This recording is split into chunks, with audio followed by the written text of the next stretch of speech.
Friends, আজকে চলে এসেছি নতুন রেসিপি। আজ রাস পূর্ণিমা, তার জন্য ভাবলাম বাড়িতে আজ একটা পাঁচমিশালি সবজি করি আর সাথে খিচুড়ি করি। তেমন কথা তেমন কাজ দেখে গেলাম রান্নাতে। আমি ভাতটা বসিয়ে দিয়েছি, তার মধ্যে ডালটা ভেজে নিয়ে দিয়ে দিয়েছি।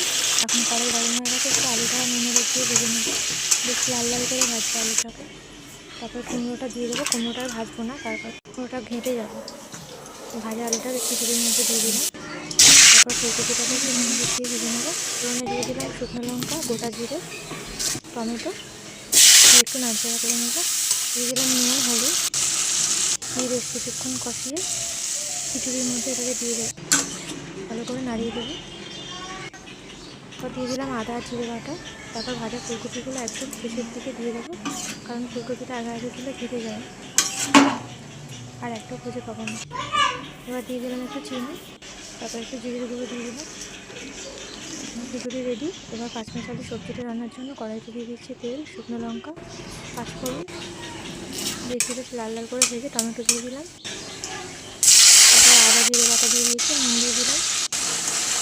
তারপর কেটে রাখা সবজিগুলো দিয়ে দিচ্ছে, দিয়ে অল্প কিছুটা সবজি দিয়ে ভালোভাবে নাড়িয়ে নিলাম, নাহলে মশলাটা পড়ে যাবে। তারপর বাকি সবজিটাকে দিয়ে দিলাম,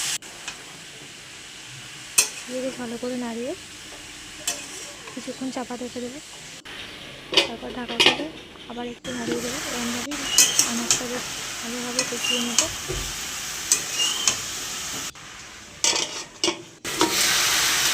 তারপর দিয়ে দিলাম হলুদ। হলুদটা আমি আগে দিইনি, তারপরে হলুদটা আগে দিয়ে দিলে মশলা সবজিগুলো ঠিকভাবে সেদ্ধ হয় না। তারপর দিয়ে দিলাম ধীরে ধীরে দিয়ে জল দিয়ে দিলাম, দিয়ে বেশ কিছুক্ষণ ঢাকা দেওয়ার পর খুলে দিলাম। আর একটু হবে, তার জন্য আবার একটু কিছুক্ষণ দিয়ে রাখলাম। এদিকে তো নামিয়ে নিয়ে তার মধ্যে দিয়ে দিলাম একটু ঘি।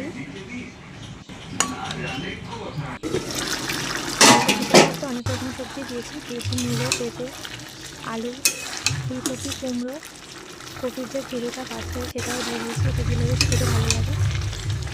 একটু বেক করে রাখা পনির দিয়ে দিলাম। তারপর দিয়ে দিলাম একটু ঘি। আমার খিচুড়ি ও পাঁচমিশালি সবজি রেডি। এটা কিন্তু খেতে বেশ দারুণ হয়েছিল। আমার তো এটা খেতে খুব ভালো